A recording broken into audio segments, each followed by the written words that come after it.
Welcome see you in PG Point. So आज के session में हम लोग यानी कि जैसा कि आपने थंबनेल के माध्यम से ऑलरेडी देख रखा है कि हम लोग कितने प्रश्न करने वाले हैं, तो 600 प्लस क्वेश्चन करेंगे फिजिकल साइंस पेडागोजी यानी कि आपके पदार्थ विज्ञान पेडागोजी के। तो उससे पहले हम आपको कुछ चीज़ें बता दें कि वीडियो को पहली बात तो अंत तक बने रहिएगा, धैर्य नहीं खोना है। और मात्र आप ये वीडियो भी पेपर देने चले जाएंगे ना देख के, तो भी आपका पेपर बहुत अच्छा होने वाला है। अब मैम पहली बात तो इसकी पीडीएफ कहाँ मिलेगी, इसकी पीडीएफ कहाँ मिलेगी ये हम आपको कुछ क्वेश्चंस करवाने के बाद में बता रहे होंगे, कब मिलेगी ये भी बता रहे होंगे। उससे पहले हम ये चाहेंगे कि अगर आप अभी तक चैनल पर नए हैं तो चैनल को सब्सक्राइब करके बेल आइकन प्रेस कर लें। और ये हमारा विश्वास है कि आप बहुत अच्छे से कमेंट्स और लाइक वगैरह करेंगे जब आप इस सीरीज़ को पूरा देख लेंगे, है ना।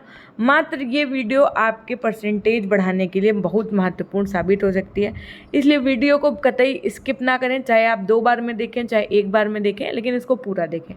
सेकेंडरी, अगर अभी तक आप हमारे टेलीग्राम चैनल से नहीं जुड़े हैं तो पीजी पॉइंट टेलीग्राम चैनल से जुड़ जाइएगा, है ना, जहाँ पर आपको बीएड से संबंधित सारी लेटेस्ट न्यूज़ अपडेट्स और क्लास के पहले उसका लिंक वहाँ पर आपको शेयर किया जाता है।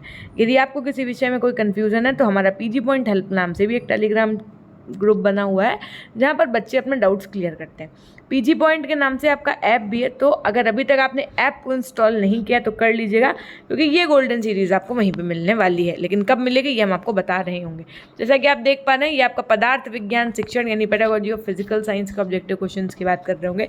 600 प्लस क्वेश्चन हैं इसमें आपके यूनिट वाइज। सबसे पहले देखो शुरू करते हैं आपकी यूनिट 1 से, और इसके बाद में एक एक क्वेश्चन को हम लोग ऐसे करते चले जाएंगे, ठीक। निम्न में से कौन सा भौतिक विज्ञान का प्रमुख प्राथमिकता युक्त क्षेत्र है? ऑप्शन ए है ऊर्जा का वैकल्पिक स्रोत, लेजर अभियांत्रिकी, ताप आणविक ऊर्जा, या फिर ये सभी। तो करेक्ट आंसर आपका क्या हो जाएगा? ये सभी जो है वो भौतिक विज्ञान का प्रमुख प्राथमिक युक्त क्षेत्र है। वैश्वीकरण में निम्नलिखित में से किसकी महत्वपूर्ण भूमिका है? मुद्रित सामग्री की, टेलीफोन की, संदेश प्रणाली की, या फिर ये सभी। तो करेक्ट आंसर हो जाएगा आपका ये सभी। उद्देश्य के प्रकार हैं आपके शैक्षिक उद्देश्य या फिर शिक्षण उद्देश्य, दोनों या इनमें से कोई नहीं। तो करेक्ट आंसर हो जाएगा आपका ऑप्शन ए और बी दोनों। नेक्स्ट क्वेश्चन है ज्ञानात्मक पक्ष के उद्देश्यों का विश्लेषण किसने प्रस्तुत किया था आपका? तो याद रखिएगा जो आपका ज्ञानात्मक पक्ष के उद्देश्यों का विश्लेषण था वो आपके BS ब्लूम ने किया था। किसने किया था? BS ब्लूम ने किया था। देखिए यदि मैं चारों ऑप्शन पढ़ूंगी तो हो सकता है समय लग जाए, इसलिए बीच बीच में मैं किसी किसी क्वेश्चन का जो करेक्ट आंसर होगा वही पढ़ूंगी, ठीक है। भावात्मक पक्ष के उद्देश्यों को विश्लेषित किया आपके किसने? तो कृथवाल तथा मसीहा ने। किसने किया? कृथवाल तथा मसीहा ने। जब आप किसी को देखो ऐसे समझो, जब आप घर में कथा करवाते हैं तो क्या होता है, भाव मन में जागृत हो जाते हैं ना, पॉजिटिविटी आ जाती है ना, तो उससे आप याद रख सकते हैं कि भावात्मक पक्ष के उद्देश्यों को किसने विश्लेषित किया था? तो कृथवाल तथा मसीहा ने किया था। उद्देश्यों के कितने पक्ष होते हैं क्वेश्चन में पूछा गया है, तो आपका करेक्ट आंसर क्या हो जाएगा यहाँ पे? उद्देश्यों के आपके कितने पक्ष होते हैं? तो ऑप्शन बी एकदम सही है, 3 पक्ष होते हैं। उद्देश्य कैसे याद रखोगे? तो उद्देश्य का मतलब क्या है? तो देखो उद्देश्य का इंग्लिश में मीनिंग क्या होता है? क्वेश्चन में पूछा गया था कि भाई देखो क्या पूछा गया था कि उद्देश्य के कितने पक्ष होते हैं, तो उद्देश्य के 3 पक्ष होते हैं। कैसे याद रखोगे? उद्देश्य का इंग्लिश में मीनिंग होता है एम। एम 1 2 3 शब्द से मिलकर के, 3 अल्फ़ाबेट से मिलकर के बना है ना, तो ऐसे याद रख लेना 3। क्वेश्चन नंबर 7 तो देखो जरा, निम्नलिखित में से कौन सा ज्ञानात्मक पक्ष का उद्देश्य है? ज्ञान, प्रयोग, बोध। तो फिर करेक्ट आंसर हो जाएगा आपका ये सभी।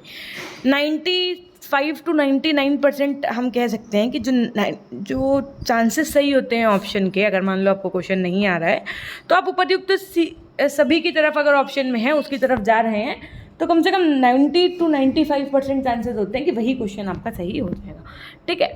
प्रकरण दृष्टिकोण मनोविज्ञान के किस सिद्धांत पर आधारित है? तो अवयवी सिद्धांत पर आधारित है। किस पर आधारित है प्रकरण दृष्टिकोण मनोविज्ञान? तो आपका जो है अवयवी सिद्धांत पर आधारित है। शिक्षण प्रविधि का कार्यान्वयन किया जा सकता है शिक्षण विधियों से, शिक्षण आयामों से, शिक्षण सूत्रों से, शिक्षण क्रियाओं से। शिक्षण प्रविधि का कार्यान्वयन किया जा सकता है आपका शिक्षण क्रियाओं से। नेक्स्ट क्वेश्चन है यथार्थ ज्ञान प्रदान किया जाता है आपका?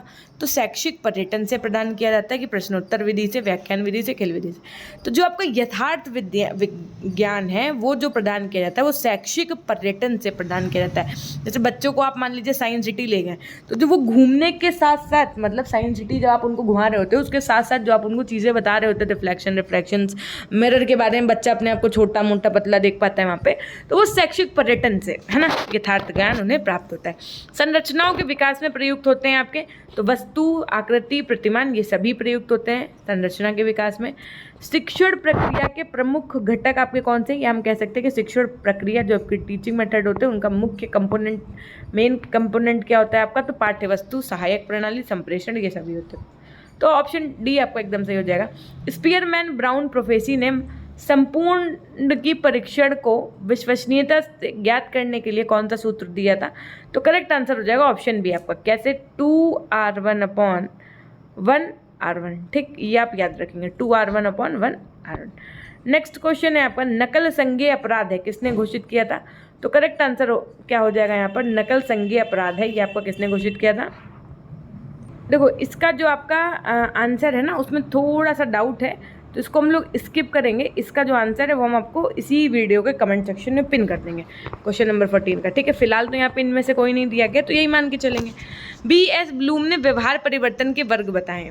कौन कौन से व्यवहार परिवर्तन के ब्लूम ने अपने वर्ग बताए, तो ज्ञानात्मक, भावात्मक और क्रियात्मक तीनों ही वर्ग बताए। उसके बाद में क्वेश्चन है, B.S. ब्लूम ने ज्ञानात्मक पक्ष को विभाजित किया 6 भाग में। ज्ञानात्मक पक्ष को कितने भाग में विभाजित किया है, तो 6 भाग में विभाजित किया है। नेक्स्ट क्वेश्चन देखिए, क्वेश्चन नंबर 17 आपकी स्क्रीन पे है कि रॉबर्ट मेगर ने शिक्षण लक्ष्यों को व्यवहारिक रूप से लिखने के लिए किसके टैक्सोनॉमी का आधार बनाया, तो B.S. ब्लूम को। B.S. ब्लूम की टैक्सोनॉमी का आधार बनाकर रॉबर्ट मेगर ने शिक्षण लक्ष्यों को व्यवहारिक रूप में लिखने का प्रयास किया था। शिक्षण लक्ष्यों को व्यवहार परिवर्तन के रूप में लिखने का श्रेय किसे जाता है, शिक्षण लक्ष्यों को व्यवहार के रूप में लिखने का श्रेय किसका जाता है, तो इसके ऑप्शन दोनों सही हो सकते हैं, लेकिन रॉबर्ट मेगर आप मान के चलिए, क्योंकि गिवन ऑप्शन आपका रॉबर्ट मेगर है। RCEM सिस्टम का तात्पर्य क्या है आपका, regional college of education Mysore. Next है, RCM सिस्टम में ज्ञानात्मक उद्देश्य को विभाजित किया गया, तो ऑप्शन क्या करेक्ट है यहाँ पर, ऑप्शन ए दिया हुआ है 3, लेकिन करेक्ट आंसर आपका यहाँ पर क्या है, 4 एकदम सही हो जाएगा। RCEM सिस्टम का अंतिम पद आपका क्या है यहाँ पर, तो करेक्ट आंसर हो जाएगा आपका सृजनात्मकता यानी क्रिएटिविटी आपका अंतिम पद है। देखो कुछ 1-2 क्वेश्चंस हो सकता है इस सीरीज़ के गलत हो, ऐसा नहीं है कि सारी सीरीज सही होती हैं, तो उसके लिए आप इतना नहीं सोचिएगा, है ना, इक्का दुक्का तो सब में गलत होता है। तो अगर वीडियो पसंद आ रहा है तो एक बार लाइक कर दीजिएगा और अपने दोस्तों, साथी, सहपाठियों तक शेयर कर दीजिएगा। अभी पूरे 600 क्वेश्चन आपके PDF में बाकी हैं और वो हम आज आपको करवा के जाएंगे। आप चाहे इस वीडियो को 2 बार में देखो, चाहे 4 बार में देखो, इट्स योर रिस्पॉन्सिबिलिटी। क्रियात्मक या मनोशारीरिक लक्ष्यों को 6 पदों में विभाजित किया था, तो किसने किया था, तो ये काम किया था सिम्पसन ने। सिम्पसन ने क्रियात्मक या मनोशारीरिक लक्ष्यों को 6 पदों में विभाजित किया था। क्रियात्मक या मनोशारीरिक लक्ष्यों को 6 पदों में किसने विभाजित किया था, तो सिम्पसन ने किया था। रॉबर्ट मेगर ने किस वर्ग के लक्ष्यों को लिखने के लिए कार्यसूचक क्रियाओं का विकास किया था, तो ज्ञानात्मक एवं भावात्मक। याद रखिए क्वेश्चन बहुत ज़्यादा कंफ्यूजिंग है, बच्चे 3rd ऑप्शन की तरफ जाना चाहेंगे इसमें, लेकिन करेक्ट आंसर आपका ए ही होगा। ज्ञान और भावात्मक जो आपकी देखो, रॉबर्ट मेगर ने किस वर्ग, तो ज्ञानात्मक एवं भावात्मक वर्ग के लक्ष्यों को लिखने के लिए कार्यसूचक क्रियाओं का विकास किया था, किसने, रॉबर्ट मेगर ने। कठिनाई स्तर यानी DL ज्ञात करने का सूत्र आपका क्या होता है, तो RH/RL/2n/100, ये आपका करेक्ट आंसर हो जाएगा यहाँ पे। ठीक, उसके अंदर विभेदन क्षमता ज्ञात करने का सूत्र आपका ऑप्शन बी हो जाएगा यहाँ पे, RH/RL/n/100। माध्यमिक स्तर पर भौतिक विज्ञान शिक्षण के उद्देश्य क्या हो सकते हैं, ऑप्शन ए है आपका, याद रखिएगा। पर प्रश्न में पूछा गया माध्यमिक स्तर पर भौतिक विज्ञान शिक्षण के उद्देश्य क्या हो सकते हैं। माध्यमिक स्तर के बच्चों के लिए पूछा गया, जब भी क्वेश्चन में प्राथमिक और माध्यमिक मेंशन कर दे तो आप उन बच्चों को अपने मेमोरी में रख के आंसर करेंगे। ऑप्शन ए है छात्रों में पर्यावरण में प्रकृति के प्रति रुचि का विकास करना। उसके अंदर देखो ऑप्शन बी है आपका, भौतिकी सामाजिक उपयोग समझना। उसके अंदर वैज्ञानिक क्रियाकलापों में रुचि विकसित करना, या फिर उपर्युक्त सभी। तो करेक्ट आंसर क्या हो जाएगा, उपर्युक्त सभी। शिक्षण उद्देश्यों को कितने भागों में बांटा गया है, तो 2 भागों में बांटा गया। नेक्स्ट है, निम्न में सामान्य उद्देश्य नहीं है, पूछा गया निम्न में सामान्य उद्देश्य नहीं है। विद्यार्थी के जीवन में व्यवहारिक परिवर्तन करना, ये उद्देश्य नहीं है। परिस्थिति के अनुसार शिक्षा पद्धति में परिवर्तन करना, या फिर ठोस, द्रव और गैस की प्रकृति का अध्ययन करना, या फिर बालक की तर्क शक्ति का विकास करना। सामान्य उद्देश्य के अंतर्गत आपका थर्ड ऑप्शन आ जाएगा, क्योंकि ये आपका तीनों से समथिंग डिफरेंट है। उद्देश्य या लक्ष्य का क्षेत्र होता है आपका, तो करेक्ट आंसर हो जाएगा बी और सी। व्यापक भी होता है और असीमित भी होता है, ना कि संकुचित होता है। प्राप्य उद्देश्य का क्षेत्र आपका कैसा होता है, तो प्राप्य उद्देश्य का जो क्षेत्र होता है वो संकुचित भी हो सकता है, सीमित भी हो सकता है ना। नेक्स्ट देखो जरा, उद्देश्य शब्द मिलकर बना है किससे, तो उत, धन, दिश और या, इन तीनों के जब कहते हैं ना संधि विच्छेद करोगे उद्देश्य का, तो उत, धन, दिश, धन, या, इससे मिलकर के बना हुआ। उद्देश्य या लक्ष्य की अवधि क्या होती है, दीर्घकालीन होती है भाई। जब आपको किसी अपने लक्ष्य तक पहुंचना होता है, अल्टीमेटली आपका गोल है टीचर बनना, तो आप बीएड कर रहे हो, तो कहीं ना कहीं पहले आप इंटर करके आए, फिर ग्रेजुएशन, फिर आप बीएड कर रहे हो, है ना। तो ये कहीं ना कहीं दीर्घकालीन प्रक्रिया होती है। नेक्स्ट है, निम्न में से किसका मापन और मूल्यांकन संभव नहीं है, तो सीधी सी बात है, जो आपका उद्देश्य है, जो आपका गोल है, उसका कोई मापन और मूल्यांकन नहीं है। ऐसा नहीं है कि आपने कह दिया कि मम्मी हम टीचर बनेंगे, तो मम्मा ने आपको 10 पॉइंट्स दे दिए। एक और बच्चा आपका भाई है, उसने कह दिया कि नहीं हम तो इंजीनियर बनेंगे, उसको 8 पॉइंट दे दिया।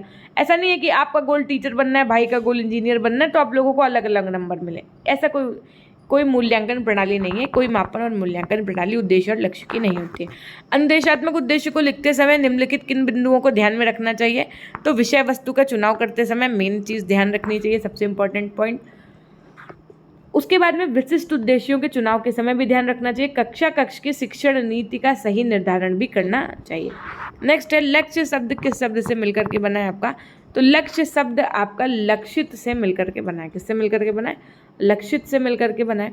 निम्न में विशिष्ट उद्देश्य नहीं है, तो क्या नहीं है विशिष्ट उद्देश्य, विद्यार्थी में सृजनात्मक सोच का विकास करना। क्या करना, विद्यार्थी में सृजनात्मक सोच का विकास करना, ये आपका विशिष्ट उद्देश्य नहीं है। बाकी ठोस द्रव्य गैस की प्रकृति का अध्ययन करना, विद्युत चुंबक व उत्तोलक आदि का अध्ययन करना, धातु गर्म होने पर फैल जाती है, ये सब क्या आपके विशिष्ट उद्देश्य हैं। बट विद्यार्थी का सृजनात्मक सोच का विकास करना, ये आपका विशिष्ट उद्देश्य नहीं है। इसी के साथ में चलेंगे क्वेश्चन नंबर 38 की तरफ। उद्देश्य या लक्ष्य का स्रोत नहीं है आपका, तो जो मनोविज्ञान है वो आपका उद्देश्य और लक्ष्य का स्रोत नहीं। प्राप्य उद्देश्य की प्राप्ति की जिम्मेदारी प्रायः किसकी होती है, तो शिक्षक की होती है। ऑप्शन बी एकदम सही हो जाएगा। उद्देश्यों को व्यवहारिक रूप में लिखने की आवश्यकता एवं महत्व है, क्योंकि ये परीक्षण के लिए प्रश्नों के चयन में सहायक होता है, ये भी बात सही है। इनकी सहायता से मूल्य अंकन जो है एवं मापन संभव होता है, वो भी ठीक है। श्रव्य से सामग्री के चयन में सहायता प्रदान होती है, ये भी एकदम सही। तो करेक्ट आंसर क्या हो जाएगा, उद्देश्यों को व्यवहारिक रूप में लिखने की आवश्यकता एवं महत्व है, क्योंकि ये सभी पॉइंट्स यहाँ पर सही हो जाएंगे। उसके बाद में क्वेश्चन है आपका, किसका स्रोत मुख्यतः मनोविज्ञान है, समाजशास्त्र का, ज्ञानात्मक उद्देश्य का, प्राप्य उद्देश्य का, या फिर उद्देश्य एवं लक्ष्य का। तो करेक्ट आंसर हो जाएगा प्राप्य उद्देश्य जो होता है उसका जो स्रोत होता है वो अल्टीमेटली कैसा होता है, साइकोलॉजिकल होता है, मनोवैज्ञानिक होता है। विज्ञान शिक्षण के उद्देश्यों को निर्धारित करने के लिए किस बिंदु पर ध्यान नहीं दिया जाना चाहिए, तो व्यवस्था पर ध्यान नहीं दिया जाना चाहिए, बाकी उपयोगिता, योग्यता और व्यवहारिकता पर दिया जाना चाहिए। क्वेश्चन नंबर 43 आपकी स्क्रीन पे है कि भाई कक्षा 8 की भौतिकी से कार्बन और उसके यौगिक प्रकरण के लिए ज्ञानात्मक उद्देश्य नहीं है। तो क्या नहीं है भाई ज्ञानात्मक उद्देश्य, कि छात्र कार्बन के यौगिक का प्रत्यय स्मरण कर सकेंगे, छात्र कार्बन के यौगिक की जांच कर सकेंगे, छात्र कार्बन को परिभाषित कर सकेंगे, या फिर छात्र कार्बन की यौगिक की सूची बना सकेंगे। तो करेक्ट आंसर होगा आपका ऑप्शन डी, यहाँ पर छात्र कार्बन के यौगिक की जांच कर सकेंगे। क्वेश्चन नंबर 44 है इसी के सामने आपका, कक्षा 8 से भौतिकी से कार्बन और उसके यौगिक प्रकरण के लिए अनुप्रयोग नहीं है। तो कौन सा आंसर यहाँ पर करेक्ट होगा कि भाई छात्र कार्बन के विभिन्न यौगिकों के उदाहरण दे सकेंगे, ये एकदम सही है। आगे के पॉइंट्स क्या थे भाई, कि छात्र कार्बन के विभिन्न यौगिकों को प्रदर्शित कर सकेंगे, है ना।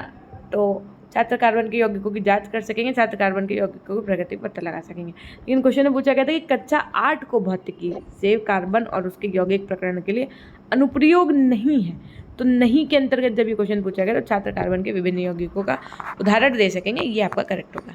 ज्ञानात्मक पक्ष का वर्गीकरण किसके द्वारा प्रस्तुत किया गया था आपका, तो ऑप्शन ए एकदम से हो जाएगा, ब्लूम के द्वारा प्रस्तुत किया गया था। ज्ञानात्मक पक्ष से संबंधित नहीं है, क्या नहीं संबंधित है, तो ज्ञान, बोध, विश्लेषण संबंधित है, नियंत्रण संबंधित नहीं है। भावात्मक पक्ष से संबंधित नहीं है, ग्रहण करना, विचारना, व्यवस्था, ये सब संबंधित है, उद्दीपन संबंधित, स्टिमुलस नहीं। क्रियात्मक पक्ष का वर्गीकरण किसके द्वारा प्रस्तुत किया गया था, तो देखो करेक्ट आंसर आपका यहाँ पर क्या हो जाएगा, सिम्पसन के द्वारा आपका प्रस्तुत किया गया था। क्रियात्मक पक्ष से संबंधित आपके कौन है, तो कार्य करना, ज्ञान, बोध या फिर प्रयोग में आपका तो कार्य करना जो है वो क्रियात्मक पक्ष से संबंधित है। और इसी के साथ में चलेंगे प्रश्न संख्या 50 की तरफ आपके, कि भावात्मक पक्ष का वर्गीकरण किसके द्वारा प्रस्तुत किया जाता है। तो भावात्मक पक्ष का वर्गीकरण आपके ब्लूम, मसीहा, कर्थवाल सबके द्वारा प्रस्तुत किया जाता है। तो अभी अपने वहाँ पर हमने आपको बताया था ना मसीहा और कर्थवाल वाली बात कि जब भाई कथा कराते तो मन में भाव उत्पन्न होता है, तो वही वाली बात है। लेकिन 2 ऑप्शन थे तो यहाँ पे ब्लूम, तीनों को ऑप्शन सही माना जाएगा। विश्लेषण और संश्लेषण संबंधित है आपका ज्ञानात्मक पक्ष से।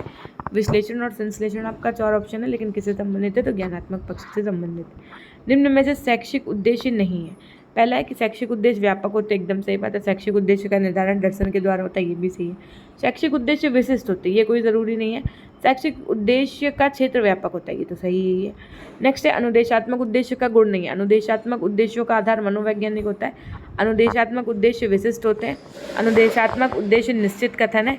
अनुदेशात्मक उद्देश्य की प्राप्ति संभव है। तो करेक्ट आंसर हो जाएगा आपका अनुदेशात्मक उद्देश्यों की प्राप्ति क्या है, संभव है। ऑप्शन डी एकदम सही हो जाएगा यहाँ पर, ठीक।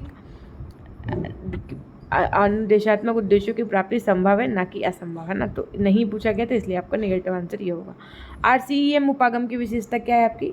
तो उपागम द्वारा पाठ नियोजना अत्यंत सरल बनाना, एकदम सही। उपागम की प्रक्रिया पर अधिक बल दिया जाता है, एकदम सही।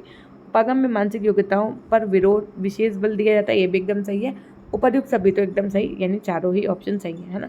गिलफोर्ड में कितनी मानसिक योग्यताओं का उल्लेख किया था? तो 120। किसने? इससे 20 का किया था, गिलफोर्ड ने 120 मानसिक योग्यताओं का उल्लेख किया था, याद रखिएगा 120। RCEM का पूरा नाम क्या है? Regional college of education Mysore. ज्ञान के अंतर्गत पाठ्यवस्तु के कितने स्तर होते हैं? तो ज्ञान के अंतर्गत पाठ्यवस्तु के आपके 3 स्तर होते हैं। विश्लेषण का स्तर नहीं है, विभिन्न तत्वों का विश्लेषण करना, तत्वों का आपसी संबंधों का विश्लेषण करना। तो करेक्ट आंसर हो जाएगा यहाँ पर तत्वों का विशेष संप्रेषण करना जो है वो विश्लेषण का स्तर नहीं है। इसी के साथ में चलेंगे क्वेश्चन नंबर 59 की तरफ कि अवबोधन के अंतर्गत किस प्रक्रिया को सम्मिलित किया जाता है? अनुवाद को अवबोधन के अंतर्गत सम्मिलित किया जाता है, ना कि पठन पाठन हस्तलेखन को, ठीक। क्योंकि ये क्वेश्चन ऐसा है कि यहाँ पे बच्चा उपयुक्त सभी के पूछ जाएगा, जबकि करेक्ट आंसर आपका यहाँ पर क्या है? अनुवाद, है ना। अवबोधन के अंतर्गत किस प्रक्रिया को सम्मिलित किया जाता है? तो अनुवाद के अंतर्गत। आदत निर्माण का किससे संबंध है आपका? तो आदत निर्माण का संबंध आपका ज्ञानात्मक से, भावात्मक से, क्रियात्मक या उपर्युक्त सभी से। तो क्रियात्मक पक्ष से आपकी आदत निर्माण का संबंध है, ठीक है। ज्ञानात्मक पक्ष ब्लूम द्वारा कब प्रस्तुत किया था? तो 1956 में ज्ञानात्मक पक्ष ब्लूम द्वारा प्रस्तुत किया गया था। क्रियात्मक पक्ष सिम्पसन द्वारा कब प्रस्तुत किया गया था? तो 1969 में सिम्पसन द्वारा प्रस्तुत किया गया था आपका क्या? क्रियात्मक पक्ष। क्वेश्चन नंबर 63 है आपका भावात्मक पक्ष का ब्लूम, कर्थवाल तथा मसीहा द्वारा कब वर्गीकृत किया गया? तो 1964 में किया गया, ऑप्शन बी एकदम सही है। अनुवाद, व्याख्या और बाह्य विषय में को किस में सम्मिलित किया जाता है? तो अवबोधन में सम्मिलित किया जाता है। व्यावसायिक मानकों को प्रभावित करने वाले कारक आपके कौन है? तो करेक्ट आंसर है आपका प्रोत्साहन, व्यावसायिक शिक्षा या फिर वेतनमान। तो ये सभी क्या मैम? वेतनमान तो निगेटिव, हमने कहा निगेटिव नहीं है वो भाई, अगर टीचर की सैलरी बढ़ जाएगी तो मोटिवेट हो जाएगा, है ना। इसलिए मूल्यांकन के प्रकार क्या हैं आपके? स्थापना तथा निर्णयात्मक मूल्यांकन, निदानात्मक मूल्यांकन, संकल्पनात्मक मूल्यांकन या फिर ये सभी। तो करेक्ट आंसर हो जाएगा आपका ये सभी। मूल्यांकन द्वारा किसमें आवश्यक परिवर्तन एवं सुधार किया जाता है? शिक्षण में, पाठ्यक्रम में, परीक्षा में, परीक्षण में। तो करेक्ट आंसर हो जाएगा इन सभी में। मूल्यांकन द्वारा शिक्षण, पाठ्यक्रम, परीक्षा एवं परीक्षण, इन सब में आवश्यक परिवर्तन यानी चेंजमेंट्स और सुधार किया जा सकता है। क्वेश्चन नंबर 68 है आपका मूल्यांकन में निहित महत्व है। बालक में निहित योग्यताओं के संबंध में जानकारी, उद्देश्य प्राप्ति की सीमा के संबंध में जानकारी, छात्रों की उपलब्धि के संबंध में जानकारी या फिर उपर्युक्त सभी। तो करेक्ट आंसर हो जाएगा आपका यहाँ पर उपर्युक्त सभी। मूल्यांकन में निहित तत्व आपका क्या है कि भाई बालक में निहित योग्यताओं के संबंध में जानकारी, ये भी ठीक था। उद्देश्य प्राप्ति सीमा के संबंध में जानकारी, ये भी सही था। और छात्रों की उपलब्धि के संबंध में जानकारी आपका ये भी सही था। इसी के साथ में देखो क्वेश्चन नंबर 69 है आपका कि शिक्षार्थियों के सतत एवं समग्र मूल्यांकन CCE पर प्रभावी जोर दिया गया। किसका दिया गया? राष्ट्रीय शिक्षा नीति 1986 में दिया गया। प्रथम राष्ट्रीय शिक्षा नीति में मुद्रालियर आयोग की सिफारिशों में दिया गया या फिर उपर्युक्त में से कोई नहीं। तो करेक्ट आंसर आ हो जाएगा, देखो यहाँ पर आपका ऑप्शन ए, शिक्षार्थियों के सतत एवं समग्र मूल्यांकन CCE पर प्रभावी जोर दिया गया राष्ट्रीय शिक्षा नीति 1986 में। क्वेश्चन नंबर 70 है आपका शैक्षिक मूल्यांकन के उद्देश्य होते हैं। 7 होते हैं, 5 होते हैं, 3 होते हैं या फिर 8 होते हैं। तो करेक्ट आंसर हो जाएगा आपका 3 होते हैं। शैक्षिक मूल्यांकन के उद्देश्य जो होते हैं वो कितने होते हैं? 3 होते हैं। क्वेश्चन नंबर 70 आपका यहाँ से कंप्लीट होता है। उसके बाद में देखो यहाँ से आपकी यूनिट 2 शुरू हो जाएगी, है ना। और यूनिट 2 में लगभग 200 क्वेश्चन है। ये यूनिट 1 में सबसे कम क्वेश्चन थे। देखो मैं आपको एक बार यूनिट 2 के क्वेश्चंस और विजिट करवा दूँ, है ना, जिसमें आपको बिलीव हो जाए कि नो मैम इट्स ट्रू। हाँ, तो जैसा आप देख पा रहे हैं ना 170 क्वेश्चन हैं आपके यूनिट 2 में। तो बिल्कुल भी परेशान नहीं होइए। अब देखो ज़रा इसको हम करवाने का तरीका क्या है। ये आपका पार्ट 1 का वीडियो आ चुका है, ठीक है। इसी के जस्ट बाद में पार्ट 2 आएगा, उसके बाद पार्ट 3 आएगा और पार्ट 4। 4 पार्ट में हम आपको ये पूरा मतलब जो भी एक यूनिट है ये चारों कंप्लीट करवा देंगे। तो नेक्स्ट वीडियो के लिए, तब तक के लिए चैनल पर बने रहिएगा। चैनल पर नए हैं तो चैनल को सब्सक्राइब करके बेल आइकन प्रेस करिएगा। और अगर अभी तक आपने सेशन को लाइक नहीं किया है और अपने दोस्तों तक शेयर नहीं किया है तो it's my humble request to you all कि एक बार सेशन को लाइक कर दीजिएगा और अपने दोस्तों तक ये वीडियो शेयर करना ना भूलिएगा, है ना। तो बहुत कम समय में लगभग हम लोगों ने 20 मिनट में पूरे 70 क्वेश्चन कर लिए हैं। तो एक बार इसको जितना ज़्यादा से ज़्यादा आप शेयर कर सकते हैं शेयर करिएगा। और पहला पार्ट आपको कैसा लगा, है ना। अगर पार्ट ये 1 अच्छा लगा होगा तो ही मैं नेक्स्ट पार्ट लॉन्च करूँगी। पार्ट 1 आपको कैसा लगा ये आप कमेंट सेक्शन में बताना ना भूलिएगा। धन्यवाद। तो हमेशा खुश रहिए, मुस्कुराते रहिए। एक बार फटाफट से लिख दो अपनों के लिए भाई। तो हमेशा खुश रहिए, मुस्कुराते रहिए, कभी अपने लिए तो कभी अपनों के लिए। Till then take care, bye bye, love you all, love you my dear class. और अगर अभी तक आप हमारे PG पॉइंट ऐप को नहीं इंस्टॉल करें तो इंस्टॉल कर लीजिएगा बेटा, क्योंकि ये वाली PDF आपको वहीं पे 15 तारीख के बाद, मैम 15 ही क्यों बोल रही हैं, क्योंकि कोशिश है हमारी कि 15 तक चारों वीडियो लॉन्च कर दूं। और चारों वीडियो लॉन्च होने के बाद में आपको ये PDF एप्लीकेशन पे मिल जाएगी, ठीक है। तो और उसके बाद में जब एग्ज़ाम टाइम आपका आने वाला होगा तो मैं इसको कोशिश करूँगी कि आपको टेलीग्राम पे भी प्रोवाइड करवा दूँ, ठीक है। तो मेरे PG पॉइंट चैनल को भी आप सब्सक्राइब कर चुके होंगे। PG पॉइंट टेलीग्राम चैनल से भी जुड़ जाइए। और साथ में अगर अभी तक आपने हमारे PG पॉइंट एप्लीकेशन को नहीं इंस्टॉल किया तो इंस्टॉल कर लीजिए। वहाँ पर आपको EVS और तकनीकी परिप्रेक्ष्य का आउटस्टैंडिंग कंटेंट अवेलेबल है। If you want you can purchase from the paid courses, okay.